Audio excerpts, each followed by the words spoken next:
छोटे से कस्बे में रहने वाली सीमा अपने बेटे रोहन और बेटी नंदिनी के साथ एक साधारण जीवन जी रही थी। उसके पति का निधन कुछ साल पहले एक दुर्घटना में हो गया था।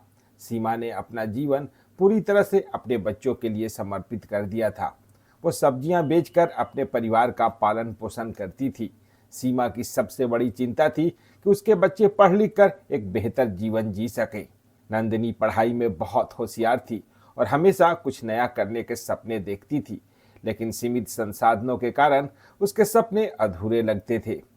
एक दिन सीमा ने सुबह उठकर देखा कि मौसम खराब हो रहा था। बादल घिर आए थे और तेज हवाएं चलने लगी थी। उसने सोचा कि जल्दियां सब्जियां बेच आएगी ताकि खराब मौसम में बाहर न जाना पड़े, लेकिन दोपहर तक मौसम ने भयंकर रूप ले लिया।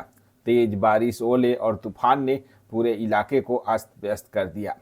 सीमा ने अपनी सब्जियां बाहर रखी थी, जो बारिश में भीगकर खराब हो गई। यह देखकर उसका दिल टूट गया। यह उसके आय का एकमात्र साधन था। उस रात सीमा और नंदिनी घर में बैठे बारिश को देखते रहे।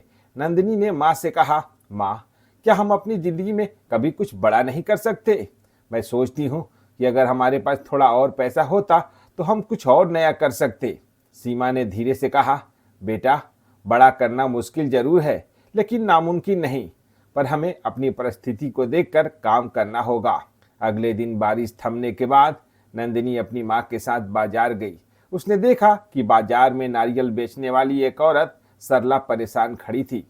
सरला के सभी नारियल ओले और बारिश के कारण खराब हो चुके थे।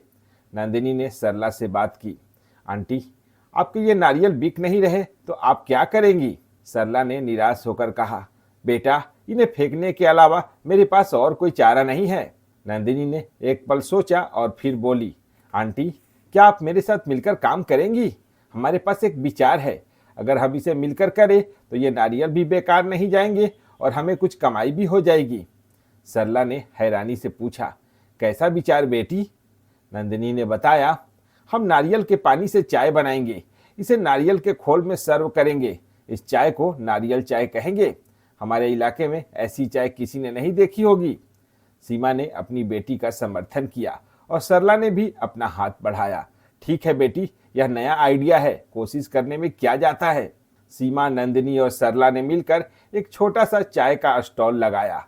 स्टॉल का नाम रखा गया नारियल वाली चाय। शुरुआत में लोग उसके स्टॉल के पास सिर्फ उत्सुकता से रुकते थे। यह नारियल वाली चाय क्या होती है? यह चाय नारियल में क्यों सर्व हो रही है? पहले दिन मुश्किल से 5 कप चाय बिकी, लेकिन ग्राहकों को इसका स्वाद और प्रस्तुति बहुत पसंद आई। धीरे धीरे नारियल चाय की चर्चा पूरे कस्बे में फैलने लगी। लोग इसके अनोखे स्वाद और तरीके को देखने और चखने के लिए दूर दूर से आने लगे। स्टॉल के पास अब हमेशा भीड़ लगी रहती थी। सरला के खराब नारियल अब काम आने लगे और उसकी परेशानी दूर हो गई। सीमा और नंदिनी की मेहनत रंग ला रही थी। एक दिन स्टॉल पर एक प्रसिद्ध कैफे मालिक आया और उसने नारियल चाय पी और हैरान होकर पूछा, यह चाय तो अद्भुत है, क्या आप इसे हमारे कैफे में सप्लाई कर सकते हैं? सीमा और नंदिनी ने खुशी खुशी हामी भर दी। अब उनकी चाय केवल स्टॉल पर नहीं बल्कि कैफे में भी बिकने लगी। इससे उसकी आमदनी कई गुना बढ़ गई। लेकिन ये सफलता अस्थायी नहीं थी। कस्बे के दूसरे चाय बेचने वालों ने इस नए कंसेप्ट की नकल करनी शुरू कर दी। कई जगहों पर नारियल चाय के नाम से स्टॉल लग गए। नंदिनी परेशान हो गई। उसने कहा, माँ, अब क्या करें? हमारी चाय की खासियत तो खत्म हो रही है। सीमा ने समझाया, बेटा, जब लोग हमारी नकल कर रहे हैं तो इसका मतलब है कि हमारा आइडिया अच्छा था। हमें अब इससे भी कुछ नया करना होगा। नंदिनी ने एक नया प्रयोग किया। उसने नारियल चाय के साथ साथ नारियल कॉफी और नारियल सूप भी बनाना शुरू किया। उसके स्टॉल का नाम अब नारियल की दुनिया हो गया। इस बार उनकी लोकप्रियता और बढ़ गई। कुछ ही महीनों में नंदिनी और सीमा ने अपनी पहली बड़ी दुकान खोली। यह दुकान सिर्फ चाय और कॉफी तक सीमित नहीं थी। यहाँ नारियल से बनी कई नई डिश भी मिलती थी। सरला, जो पहले नारियल बेचकर मुश्किल से गुजारा करती थी, अब इस व्यापार में बराबर की हिस्सेदार थी। आज नंदिनी के पास एक बड़ी चाय कॉफी चेन है जिसे लोग देश भर में जानते हैं। उसका सपना, जो कभी असंभव लगता था, अब हकीकत बन चुका है।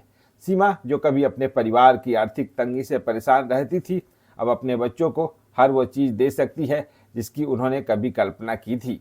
दोस्तों, इस कहानी से ये सीखने को मिलता है कि कठिनाइयाँ केवल हमारी परीक्षा लेने के लिए आती है। अगर हम साहस और सही दृष्टिकोण से उनका सामना करें तो वो हमारे सपने को पूरा करने का मार्ग खोल देती हैं। सीमा और नंदिनी की तरह हर इंसान में अपने सपनों को साकार करने की क्षमता होती है। जरूरत है तो बस विश्वास और मेहनत की।